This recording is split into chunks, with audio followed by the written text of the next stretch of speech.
morning, everyone. Welcome to the September 25th edition of the Java with John program. This is a program that we do almost weekly to try to connect with our seniors and other residents in the community. We used to do it in person at the Senior Center. We now do it virtually, and it's actually been a really nice way to bring in many more guests than we ever would have been able to previously. So we have some terrific guests for you this morning. So we'll get to them very quickly. I just want to give a few brief updates. I hope you're following our town website and social media for updates on things that are happening. If you've been driving around town, you may have noticed on Central Street, we recently started a pilot project to make it safer for pedestrians and particularly for bicyclists. And so what we did was we restriped the roadway without having to rebuild the roadway. We just did the restriping, and we're adding signage. And it's meant to make it easier for cyclists to have a clear path to get up and down the hills. And so we've been getting a lot of feedback about it. So if you have any questions or comments, please contact my office, manager@actonma.gov, and we'd love to hear your thoughts. We'll be meeting with the Transportation Advisory Committee and working closely with the Public Works Director on what the next steps look like for that pilot project. So as we do always, we want to start with a public health update from the Director of Nursing, Heather York. Heather, good morning. What's the latest? Good morning, John. Good morning, everyone. So the numbers today in Acton are 206 positive cases overall since the beginning of the pandemic. We currently have 4 people in isolation. Schools opened last week, which everyone is aware of, in 2 different cohorts through the Acton-Boxborough school system, as well as some remote learning. It's been a little bit busy for them, getting back into the swing of things after school has started. I did mention last week to any of the seniors out there listening, if you have school-aged grandchildren, whether it's college or high school or younger, make sure that you're still continuing to social distance, just because they're all in that new group of cohorts that they haven't been around in quite a while. So there's always that risk of them bringing something home to you. So just be safe. I wanted to mention the Mass Department of Public Health came out with their weekly update on Wednesday. Acton is still a 0.90 positivity rate, so under 1%, which is good news. We're still in that grayed out area on the lower end. A lot of the other towns have been going up to, the higher colors. There's quite a few that went up into the red area where schools have been shut down since that's happened. So that's unfortunate. The only 2 public health or 1 or 2 public health changes that happened with the governor on Wednesday was he announced that dining options would be expanded, and those 2 options are instead of tables being limited to 6, they're now limited to 10. A lot of towns are still keeping their outdoor dining, so that is good news. The other piece is the bar seating that has been slated to open effective. This is all effective on Monday. I believe that's the 28th. The bar opening can happen with seating added as long as there is plexiglass in place, and there's all certain parameters for that. Of course, social distancing. So those were really the only 2 updates that have happened in the last week for public health. Everything is pretty much the same: social distancing, keep wearing your masks, and everyone stay safe. Thanks so much. And wash your hands, right? Wash your hands. Yes. Thank you for the updates and the reminders. Just another quick item before we move to our next guest. If you drove by Harris Street yesterday, you may have noticed the former Fishery and Wildlife Building being demolished. This is exciting because that's the site of the new North Acton Fire Station. With the building being demolished, the site work will start probably today or very soon. And we hope to have a new fire station there by the end of next year. So really exciting project that the community's been looking for a long time. And it just started yesterday. So thanks for all your support. And another programming note, you're listening to 94.9 WAEM, the Job with John program. You're also watching YouTube Live and maybe even on ActonTV. Thank you for listening and watching. Our next speaker is Sharon Mercurio, the Director of the Council on Aging, who does a great job keeping us engaged with our senior population. And what's in store for us this week, Sharon? Thanks, John. Thanks for having us today.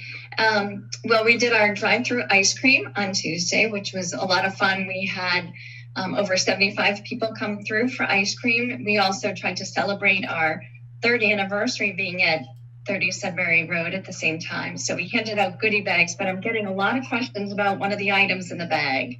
People don't know what it is. So for those of you listening at home that have a little red thing and you don't know what to do with it, it's actually a stylus. So there's a black soft tip at the end, and that's used for touch screen, so you don't need to use your fingers. And then there's a little sponge on the back that's used to clean the screen of your phone or whatnot. So that's the mystery item. Do you have one for our television viewers? I don't, because I'm home today. I'm like, shoot. But I'll bring it next week. Okay. So that's what the mystery item is. I wanted to thank the United Way as part of their week of action. We had volunteers from the United Way that helped hand out ice cream. We also had Zane, our new therapy dog. That's our new town employee, and some of the police officers helping direct traffic. Really neat. One of our seniors, Bob Whittlesley, it was actually his 99th birthday. So he came through with a great big birthday hat on, and people sang to him. So it was a lot of fun. Coming up next week, one of our guests will probably be mentioning as well. We've got a drive-through donation drive for household goods. So Wednesday, September 30th from 1 to 3 in our lower parking lot. You can drive through, stay in your car.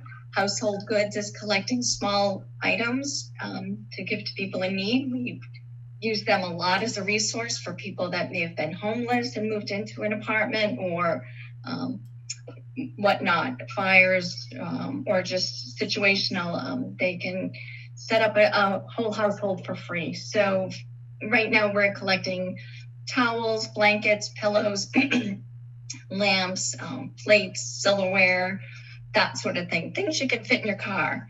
And our volunteers from the National Honor Society will be there to help us unload the cars. So seniors can stay safe, stay in their car, and we'll hand the items over to Household Goods. Again, that's Wednesday, September 30th from 1 to 3. Wanted to remind people that open enrollment for Medicare is coming up. Each year, your Medicare can change. So your premiums may change, your co-pays may change. The prescriptions that were covered this year might not be covered next year. So it's your time to really explore your plan, see if it's the right fit for you, if it continues to be the right fit for you. We have Shine counselors that will sit with you. You give them the list of prescriptions that you're on, and they'll talk about the different plans that might be good options for you. That's all going to be happening via the phone this year, but we do have 2 phenomenal Shine counselors. So call the Senior Center if you'd like to go over your plan, 978-929-6652, and set up an appointment with one of the Shine counselors. So again, open enrollment is going to be from October 15th to December 7th, and then you're locked in your plan. We're also going to be having an outdoor gathering October 7th at Nara Park, the picnic pavilion. Again, our doors closed so quickly, and I think we all thought this was going to be temporary. When we said goodbye to folks, we thought, oh, we'll be back in 2 weeks. And now looking back, that was a little naive of us. But so we wanted to give seniors the opportunity to connect with each other, because we've heard from so many that used to have lunch together. They don't even know the person's last name or how to reach them. And by law, we're not able to give out seniors' names and phone numbers. So we thought, what a great way. We'll meet outside. We'll be in the covered picnic pavilion. It's a beautiful spot up at Nara. So October 7th at 1 o'clock, come on down. You'll see some familiar faces and connect with your friends before the weather starts getting a little chilly again. One other thing, I got a call from Robbinsbrook. They have one of their residents turning 100 on Monday. So Jean Follier, just wanted to do a shout out. Happy birthday to Jean, who will be 100. Just like Willard Scott. That's cool.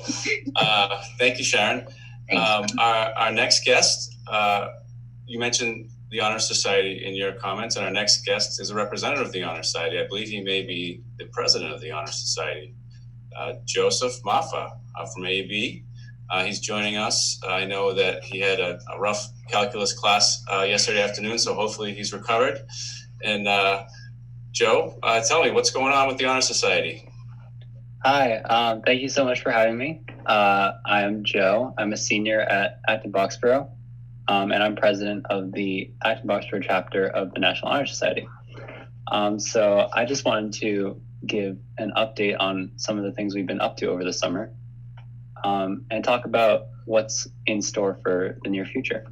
So we are grateful to have been able to provide some assistance throughout the community this past summer with our new Senior to Senior initiative, which is something we just started this year, created in the hopes of connecting senior citizens to seniors in high school, especially during these difficult times, but also we hope to continue it through the future, and just get this great web of connection through our community.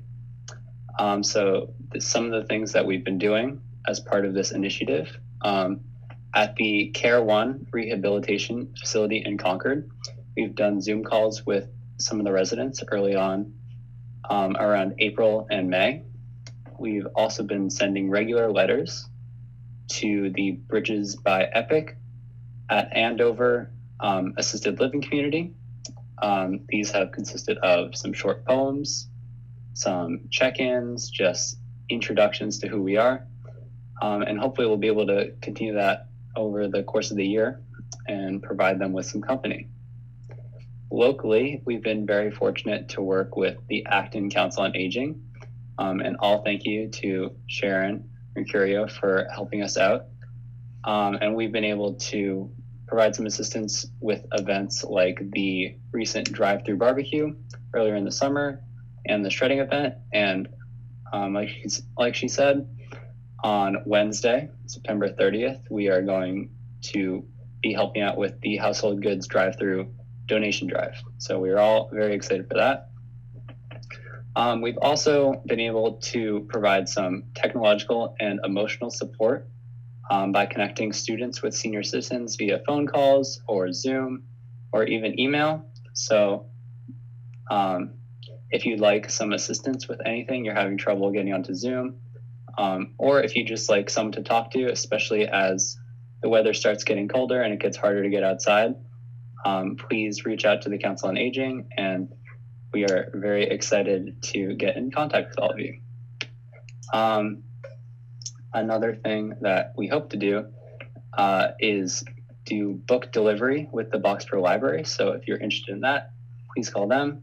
And then finally, something that we have coming up is our annual tradition of holding a Veterans Day breakfast. This year, of course, we cannot have everyone gather and celebrate this wonderful occasion and honor our veterans together, but we are planning on coordinating a breakfast delivery on the morning of November 11th. Then we will probably hold virtual gatherings over Zoom. So stay tuned for that. And yes, thank you so much. Sounds like it's a very busy group of people. How many students are in the Honor Society? Phone call. President's always got calls over there. Excuse me, sorry. So we have about 130 students as part of the National Honor Society. Yeah, we are all seniors. And can you remind our listeners and viewers what you need to do to be in the Honor Society? What do you have to get good grades, or what exactly do you have to do? Mm-hmm. So it's a mix of academic excellence as well as maintaining integrity throughout high school and community service over the years. So yeah, it's a very great group of kids, and we are very lucky to be together. Well, thank you. Thank you for being here, and thank you for all the work that you and your fellow students do for our seniors and for the community. It's such a great program, and it's nice to hear about it this morning. So good luck with your studies, and we'll be seeing you around, I guess, at all these upcoming events. So thank you very much. Thank you. Our next speakers are Linda Blanco and Karen Watkins. They are part of a group called Mothers Out Front. You may remember a few weeks ago, we had another member of Mothers Out Front talking about a canary tree campaign that was started over the summer.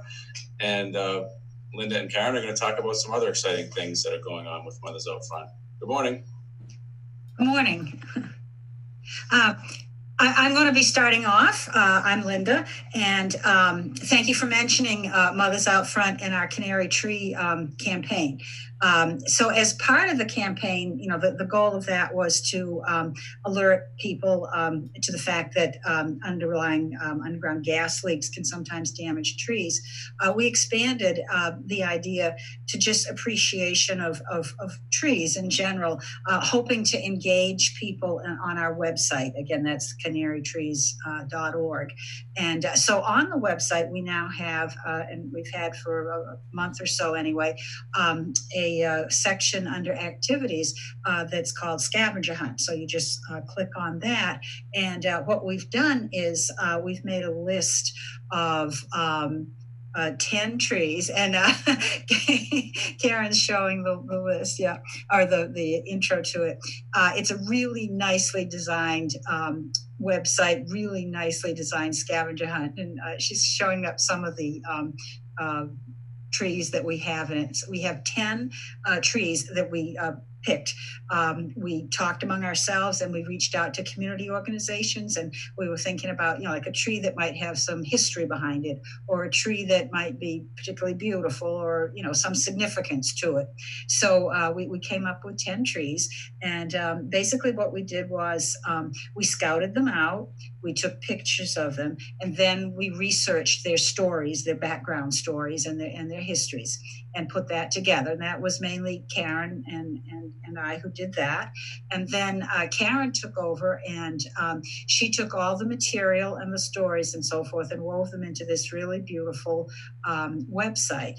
And it is aimed or designed, I would say, for children.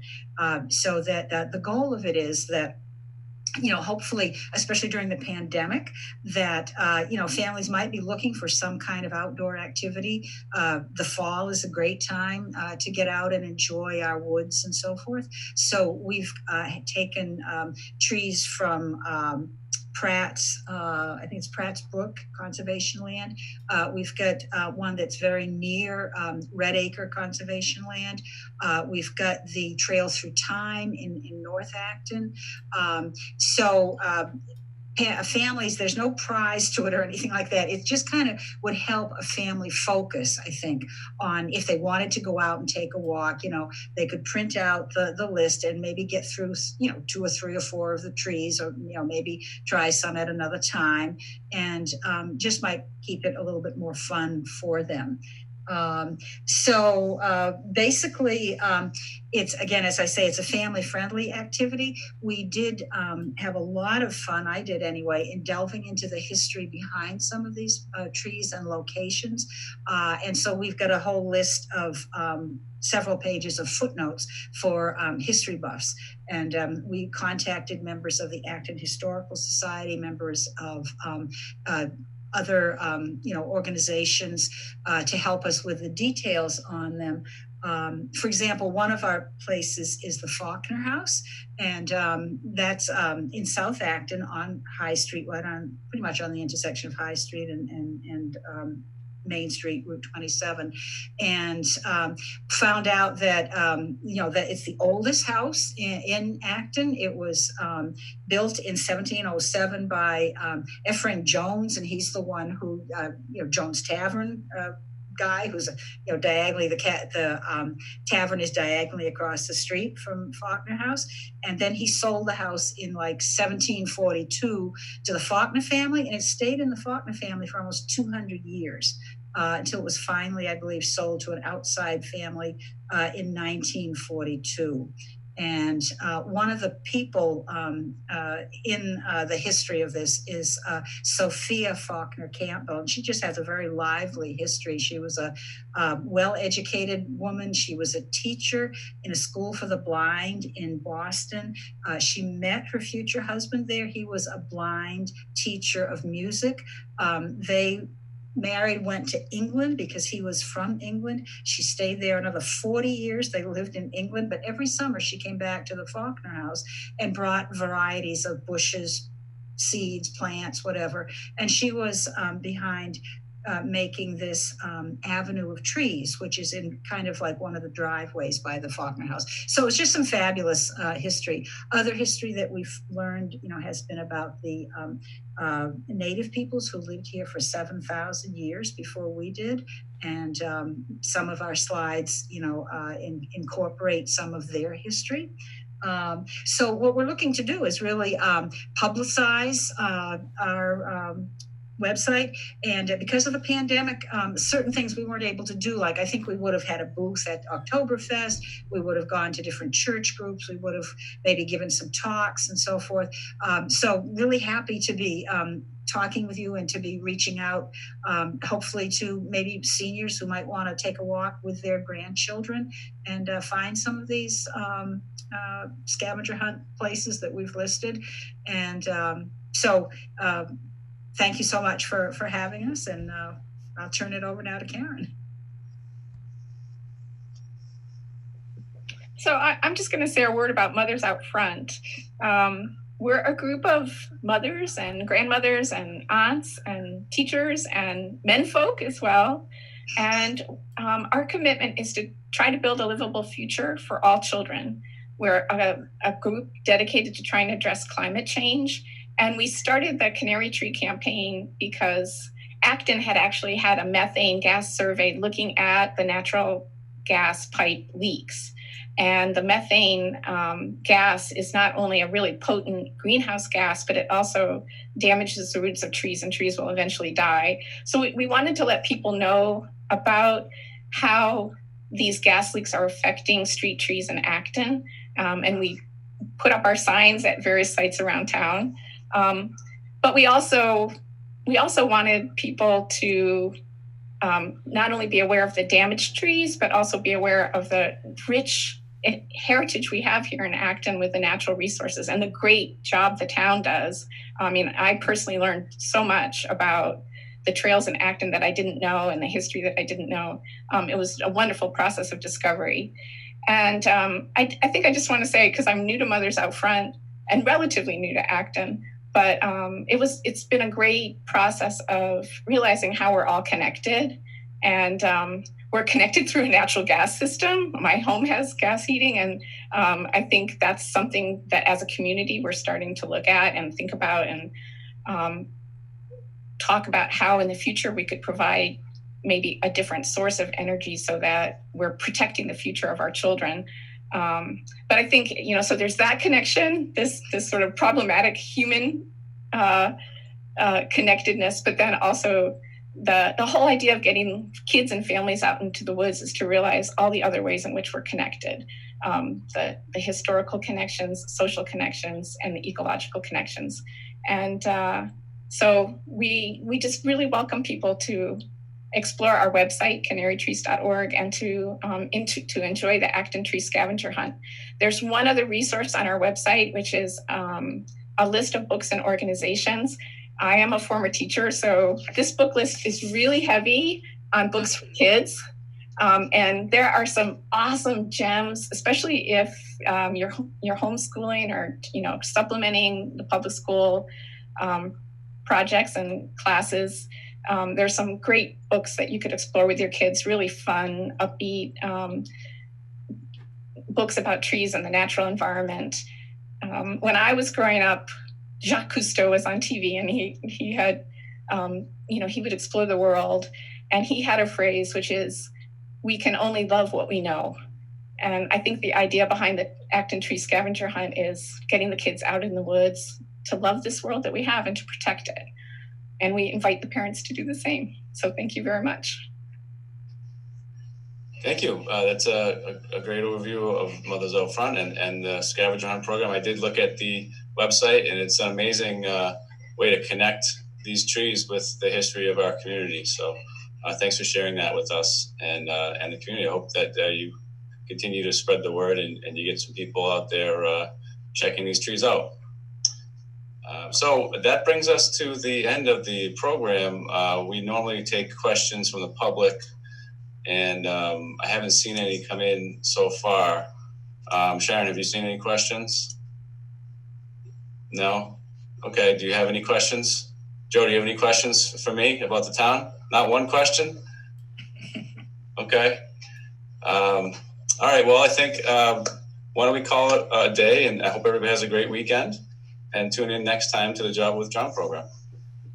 Thank you.